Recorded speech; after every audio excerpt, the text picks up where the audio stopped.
지난 1월 25일 오후 4시가 넘은 시각 황색의 학원 통학 차량이 들어오는데요. 그리고 곧이어 등장하는 119 구급대. 제주시 연동에서 9살 어린이가 학원 승합차에 깔렸다는 신고가 들어온 겁니다. 당시 사고 현장을 생생하게 목격한 시민들도 많았습니다. 고스란히 남겨진 악몽 같은 그날의 기억. 학원을 마치고 학원 차량을 타고 가다가 도착 후 내리는 과정에서 참변을 당했는데요. 문을 닫았는데 옷자락에 걸려가지고 운전수가 못 보고가지고 딱 끌려가는데 뒤에 있던 차 운전수가 빵빵해야 그때가 사고였어요. 거기가 넘어져갖고 피가 흘러 상태. 119 구급대가 현장에 도착했을 때 이미 의식을 잃은 상태였던 피해 아동은 구급대에 의해 심폐소생술을 받으며 병원으로 옮겨졌지만 결국 숨을 거두고 말았습니다.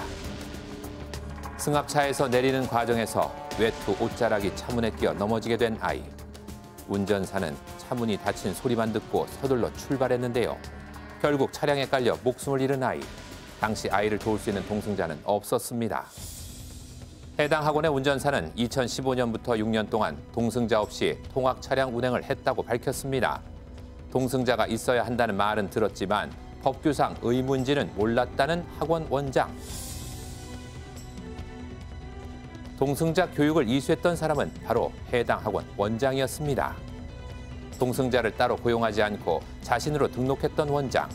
아이의 승하차를 돕는 동승자는 서류에서만 존재했던 건데요. 뭐라고 말을 형언할 수가 없는 거죠. 똑같은 사고가 반복될까 봐서 제일 불안하죠. 사실적으로는 그게 할 때만 그러지 그때뿐이에요. 동승자가 꼭 있어야 되잖아요.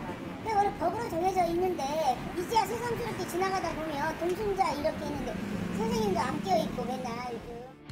달라진 제주시의 풍경. 사고 이후 대대적인 변화의 바람이 불고 있습니다. 경찰과 교육청, 교통안전공단이 합동으로 점검 및 단속을 시작했는데요. 어린이 통학 차량과 관련해 차량 내부 점검을 의무화하는 세림이법이 있지만 실질적인 단속은 이번이 처음입니다. 안에 내부 좀 확인할게요. 벨트 다 맸는지? 아이들을 일일이 확인하는 경찰.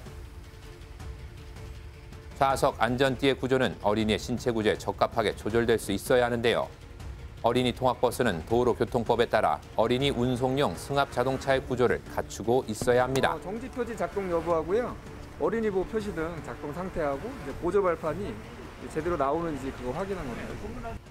승하차를 하는 동안 추월하려는 차량 운전자에게 주의를 주기 위한 정지 표시 장치, 출발 및 정지, 정차를 알리는 보호 표시 등 아이들이 쉽게 내릴 수 있도록 해주는 보조 발판도 꼭 필요합니다.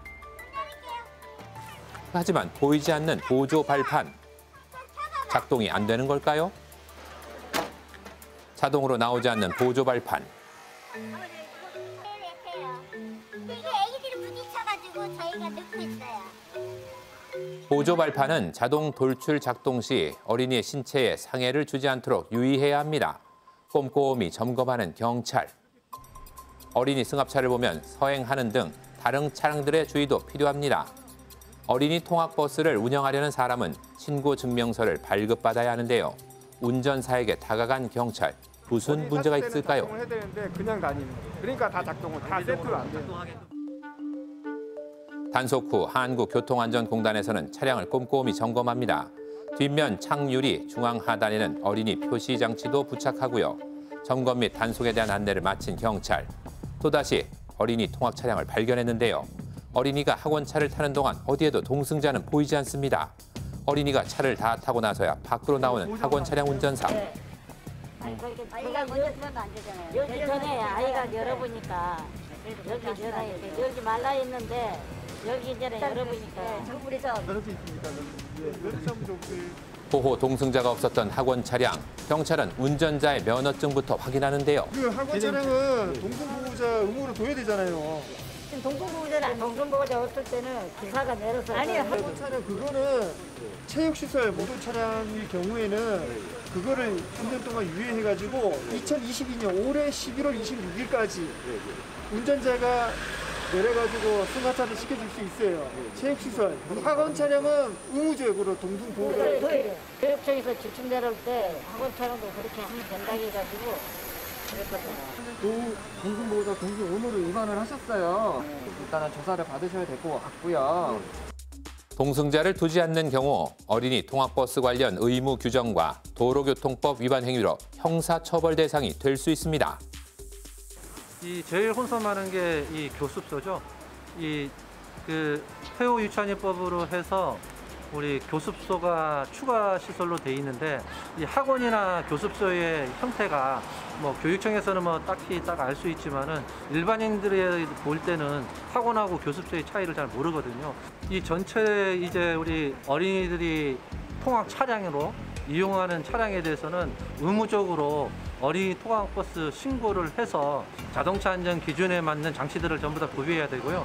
동승보호자라든가 그런 의무를 똑같이 부과해야 된다고 생각합니다. 지난 7일부터 52일간 대대적인 단속에 나선 제주. 학원, 체육시설이 아닌 사회복지시설, 대안학교, 교습소 등의 경우에는 올해 11월 26일까지 보호자 동승 의무가 유예된다고 합니다. 그렇다면 학원 운영자들의 입장은 어떨까요? 너무 힘든 상황이니까 코로나를 2년 겪으면서 저희 학원들은 너무나 피폐하고 힘든 상황입니다. 지원금 부분에 대해서는 기재부의 반대로 더 이상은 현실적으로 불가능한 일이 되었고요. 또 이 어려운 시기에 학부모님들께 교통비를 따로 받는다는 것도 현실적으로 어렵게 됐습니다. 그래서 조금 더 구체적으로 정말 현실에 맞는 그런 대안과 방안을 가지고 다시 좀 정부와 저희 학원이 대화를 이루어 나갔으면 좋겠습니다. 13세 미만 어린이를 태울 때 동승자 탑승을 의무화했던 세리미법. 하지만 영세 학원에서는 동승자를 구하기 힘든 상황인데요. 처벌과 의무만 부과한다고 사실 문제 해결될 것은 아닙니다. 학원이라는 것이 영리를 추구하는데 특히 영세 학원의 경우에는 제재가 졸리까지도 영향을 끼칠 수도 있습니다. 어린이 통학버스 관련해서는 시장 질서에 맡기기보다는 국가가 개입해서 보조뿐만 아니라 철저한 단속으로 하는 것이 바람직해 보입니다. 지속 가능한 대책으로 우리 아이들을 보호해야겠습니다.